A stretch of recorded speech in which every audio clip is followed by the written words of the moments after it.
My government feels tax devolution and finance commission grants are constitutional entitlements of states, and any pressure on constitutional bodies entrusted with this task undermines federal principles. My government has categorically rejected the claim that Kerala's fiscal stress is in the result of extravagance. As per the Controller and Auditor General's report released in December 2025, 56.29% of borrowings in 23-24 were utilized for capital expenditure. Kerala ranks 18th among states in the growth of market borrowings during 2014-15 to 2023-24, indicating restrained debt growth.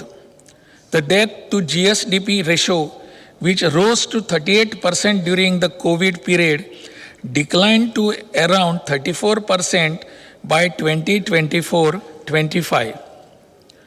Kerala has strengthened its fiscal position by increasing own revenue and rationalizing expenditure. With own revenue constituting around 75% of total revenue and own tax revenue constituting around 61%, one of the highest in the country.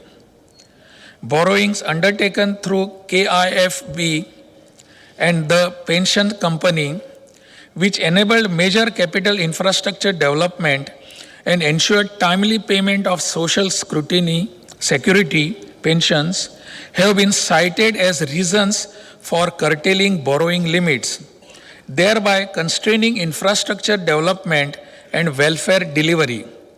The open market borrowing limit of my government was cut back with retrospective effect, via Union Finance Ministry's letter dated March 31, 2022. The retrospective effect via Union Finance Ministry's given to the cutback in the eligible open market borrowing limit is a highly prejudicial action faced by my government. Despite these cumulative constraints on revenue and borrowing, Kerala has continued to invest in welfare measures, infrastructure development, industrial promotion, and employment generation. My government has expanded welfare benefits, implemented incommensurance programs for women, introduced employment-linked initiatives for youth, and sanctioned DA and DR areas to employees and pensioners while continuing capital investment.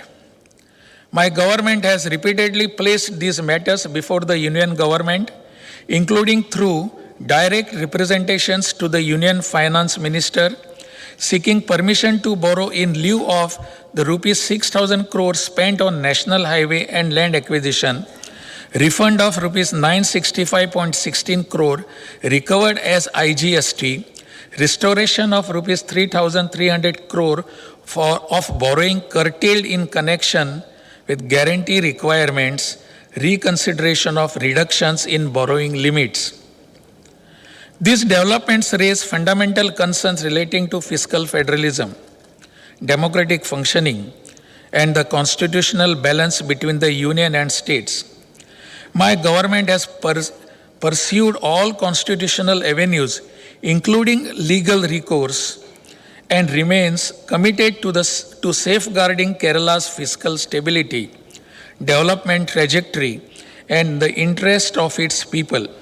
Yet, even amid sustained fiscal constraints, Kerala has demonstrated that disciplined governance and productive public investment can coexist with economic dynamism.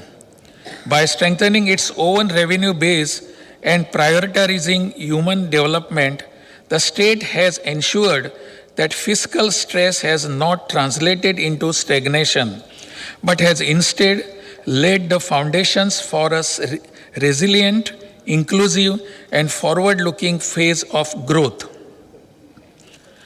Kerala's economy has entered a phase of accelerated and broad-based growth. with my government achieving average annual growth of around 12%, more than doubling the state's economic output over the last decade.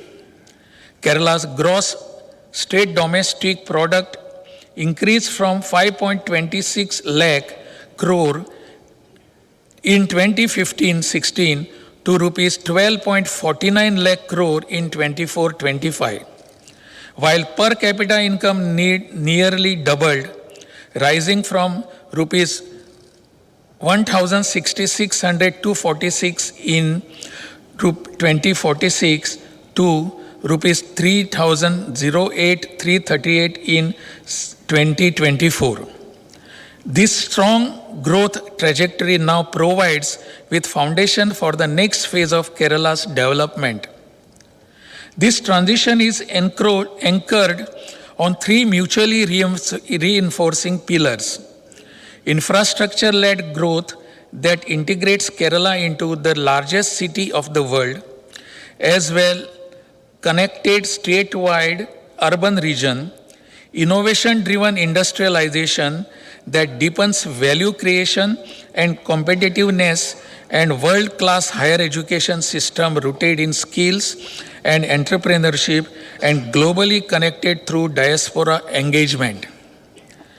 The VDM port will act as key catalyst for port-led and logistic-driven industrialization, enabling the development of high-value port industrial zones and strengthening global market linkages through export-oriented and value-added agriculture and allied sectors. Furthermore, my government aims to turn demographic change into a unique opportunity by building a new silver economy. By positioning Kerala as a global destination for graceful aging, my government will create new jobs and boost high-end ecotourism with further strengthening social security. My government will continue to drive entrepreneurship and investment at grassroots level, creating more job opportunities for the educated youth. My government's goal of Kerala without the landless and the homeless is nearing completion. Within these past 10 years, my government has completed and handed over 4,10,958 title deeds, pattayas. Through this, my government has been able to present one more Kerala model before the world.